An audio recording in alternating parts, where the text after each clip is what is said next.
I spent the last 4 months making a Pokemon game in the Unity game engine. But Peak Pineapple, why would you do that?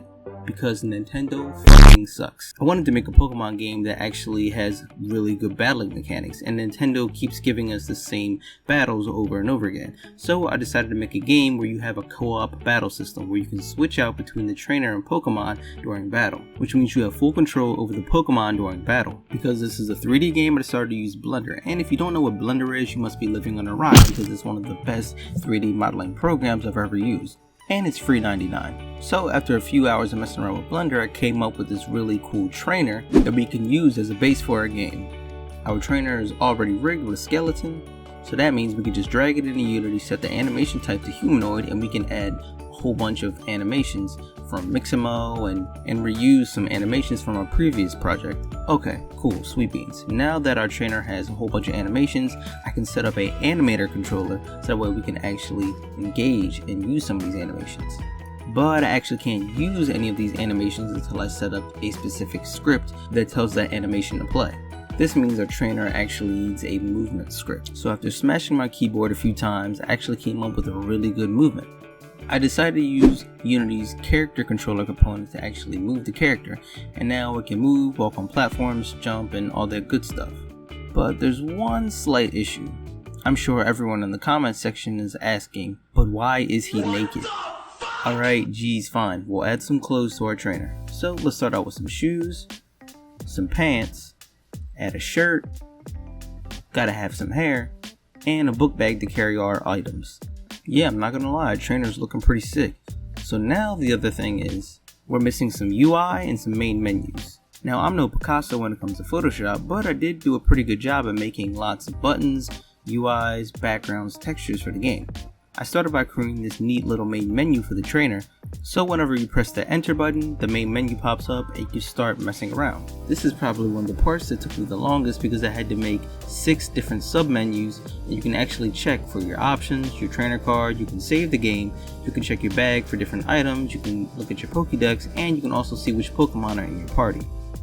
Another great feature I wanted to add to the game was some type of radar system or mini-map, so that way you can actually determine where the player is and where other Pokemon are as well. Speaking of Pokemon, let's add some to the game. Since I'm a master architect at using Blender, I might as well make some.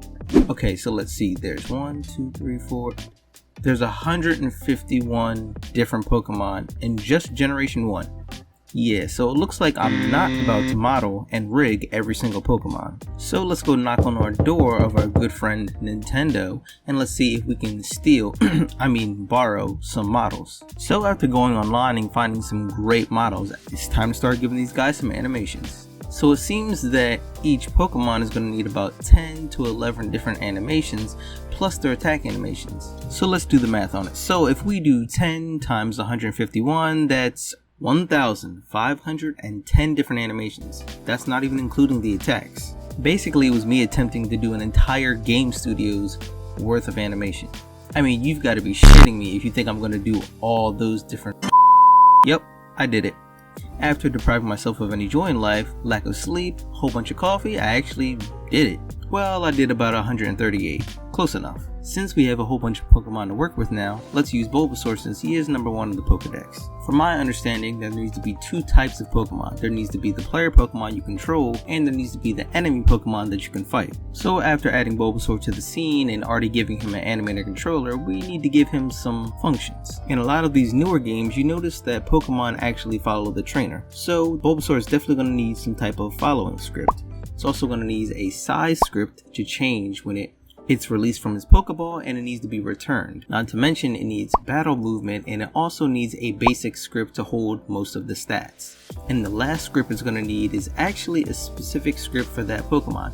So if it has a very specific attack that it needs to release, or if it has specific components just for that Pokemon, then every Pokemon is going to need a script to itself. So the follow script is actually pretty easy. It just follows the trainer using the character controller component within a certain range. Now, if the Pokemon is a little too big, then it needs more distance from the trainer.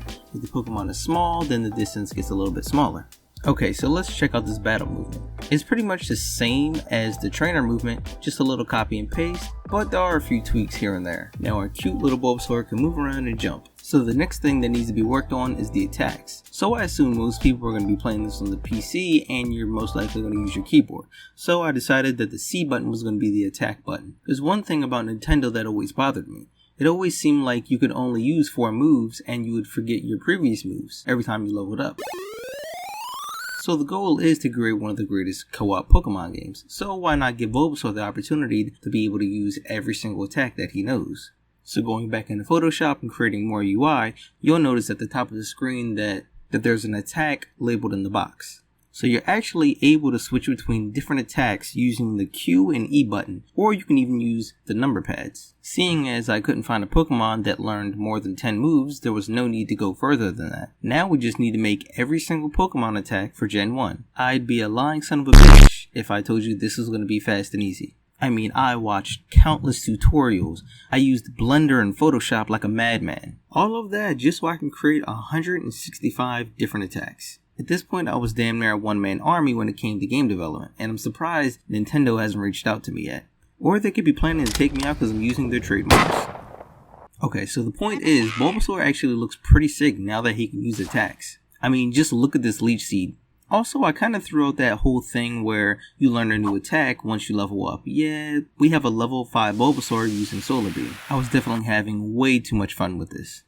Okay, so now that Bulbasaur can actually use attacks, let's swap out this dummy object and use a Pokemon enemy. Also, if you haven't subscribed by now, like, what the hell are you doing? Seriously, subscribe or I'm gonna climb through your window and gonna smack the So, like I say to my girlfriend all the time, you must be a Charmander, because your tail ends on fire. Okay, so bad jokes all aside, let's actually use Charmander as our enemy. Okay, so just like our Pokemon players, our enemy players also need 5 main scripts as well. They need a size script, a basic enemy script, a random movement script, and also a battle movement script as well. Not to mention Charmander needs its own specific script for its enemy, which for the most part is just going to contain specific attacks. So after mashing on my keyboard for countless days, I actually came up with something that works pretty well.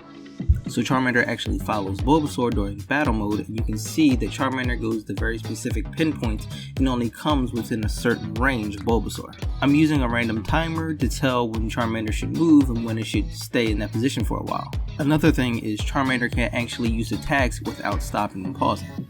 So in the code, I'm actually using random.range to determine which attack it should use. It'll be totally random and your opponent should never be able to see it coming. Okay, so let's see our Pyromaniac Lizard in action. So this is a lot harder than I thought it was going to be, and because I'm a grass type, I'm probably not going to win against this fire type.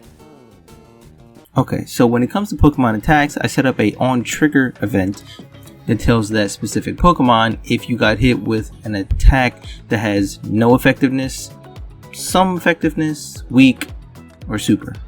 After knowing how effective I knew the attack would be, I had to come up with a formula to create the actual damage calculator. So for the damage, I had to rely on the power of the internet. And yeah, that's how I came up with this shit.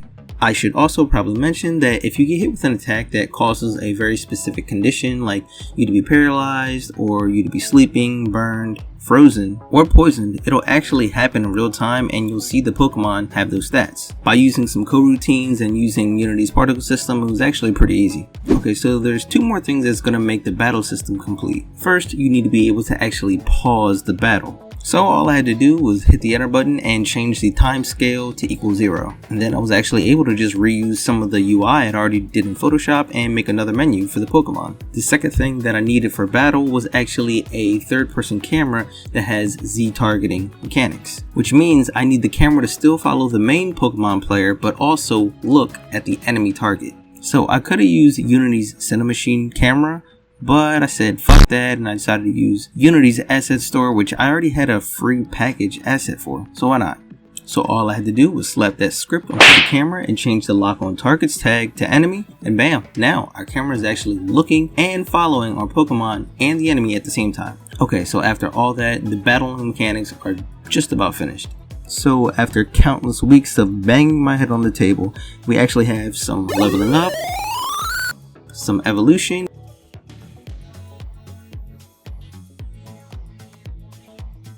and we added a stamina bar and HP. Okay, so to release your Pokemon, I actually ended up parenting this Pokeball that I found online to the hand of the trainer. And whenever the trainer presses the tab button, they can throw the Pokeball Pokeball, and your Pokemon comes out using the size script that I mentioned before. Now, when you go to return your Pokemon, we use something called the line renderer component that Unity has, and we draw a laser beam from the Pokemon to the Pokeball. Then we use Unity's particle system to create this red glow effect, and the Pokemon shrinks in size. So have you ever wondered what's inside a Pokeball? It must be some deep dark secret that Nintendo doesn't want us to find out about. But that's why we're adding capture mechanics to our Pokemon game.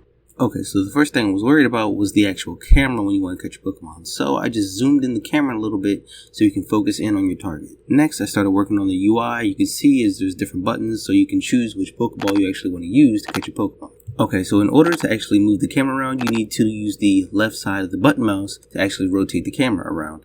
Not to mention that there's a UI that follows the mouse and it actually changes color from red to green once it enters a Pokemon's collider component. So actually each Pokemon has their own catch rate, and depending whether they're conditioned, if they're paralyzed, they're half at HP, or maybe they're poisoned, their catch rate will go up or down a little bit. Okay, great. So now that every Pokemon has their own catch rate, we just need to throw a Pokeball at it. So this is not as easy as you think it is. So first we need to be within a certain range of the Pokemon, and we need the Pokeball to reach a certain height as well. Okay, so after searching YouTube for a while, I actually came across this really great tutorial that helped me make a parabola effect from the Pokeball to the Pokemon. So a parabola is a plane curve which is a mirror, symmetrical, and approximately U-shaped, and it fits several superficially different mathematical descriptions, which can all be proved to define exactly the same curves. One description of a parabola involves a point, the focus, and the line direction, X, the focus of.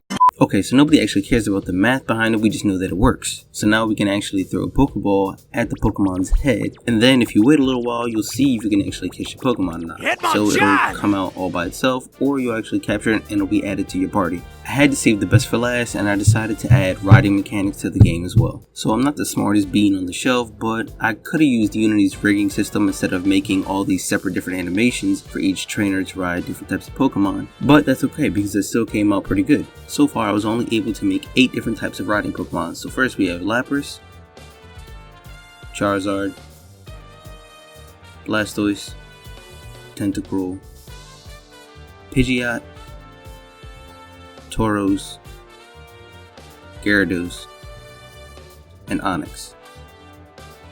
I can't lie, this is actually really fun.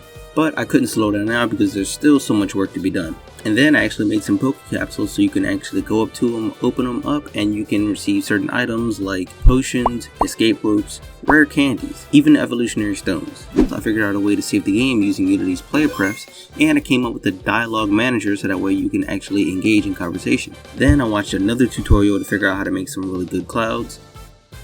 But there's just one thing that's making this game a little incomplete right now. We are stuck in this boring, dull-ass map. So there's actually a reason why I wanted to call this game Pokemon Regions. So there's never actually been a Pokemon game where you can travel from each different region. And when I say region, I mean different types of biomes. Speaking of seas, mountains, volcanoes, beaches, grasslands, safaris, deserts, tundras. So I had to bust out my mad skills in Blender and make a map, and I decided to split it up into 12 different regions. So that way each Pokemon can spawn in its own specific region. I'm not the best at Blender, but I think it came out pretty good. So I slapped it in Unity and had to start planning how I was going to set up each environment. I'm pretty sure I spent countless hours adding different trees, all types of grass, making water, cliffs, and anything related to that biome. I had a lot of reusable assets that I could use from a previous project, so I added that in there as well.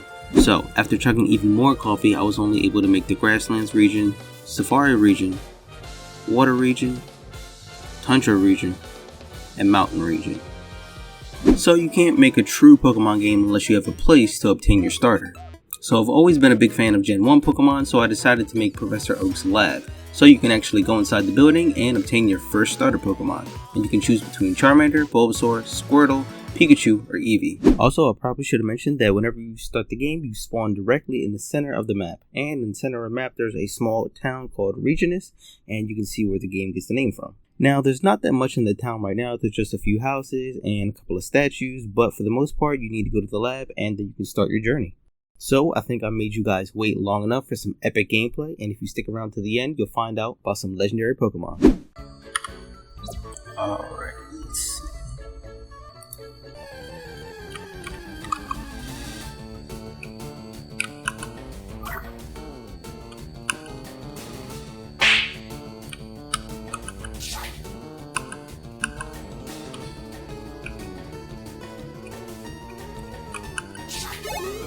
Alright, Magmar, here we come. Come on. No, no, no. Okay. Why is flamethrower so huge? Way too long. Okay, come on, come on, come on. No, no, no, no. Get out the way, get out the way, get out the way. Run, Poliwag. Jeez, no, no, no. Wow. Jump. And let's go. And we got a Poliwag. Well, Poliwhirl now. Alright, pretty sweet. I think it's time we go check out the legendary Pokemon. But first, let's check out this cool ass statue. Can't lie, still love the statues in the game. Swimming, swimming. Kind of feel like Dory. Swim, swim, swim, swim, swim, swim, swim, swim, swim, swim, swim. Yeah, I think I made the jumps way too high, but it's totally fine.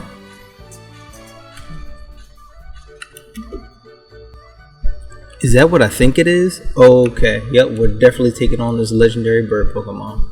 Jeez, I'm actually kind of nervous. I have no idea which one to... You know what? Let's just go with our freshly evolved Poliwhirl.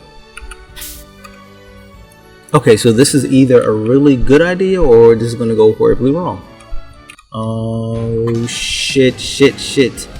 And I was not prepared for this. No. Run, run, run, run for your freaking life.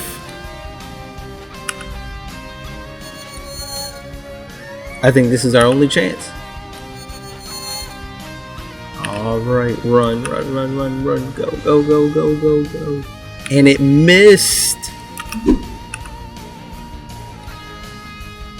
Wow. Barely any damage at all. Okay.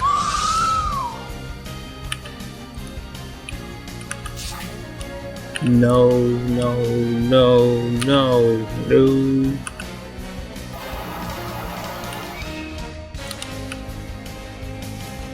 Crap.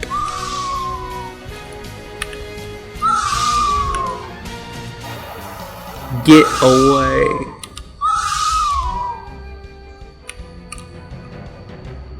Come on, come on, come on. And crap.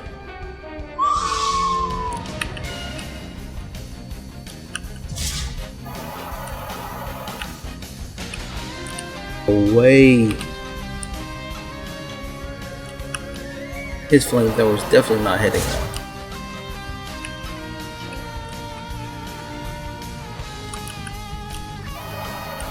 Why did I shoot the wrong way?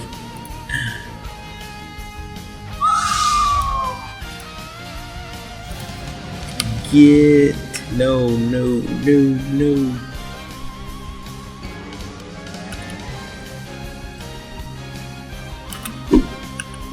Please, take him out. Yes! Best Poliwhirl ever. I did it. I did it.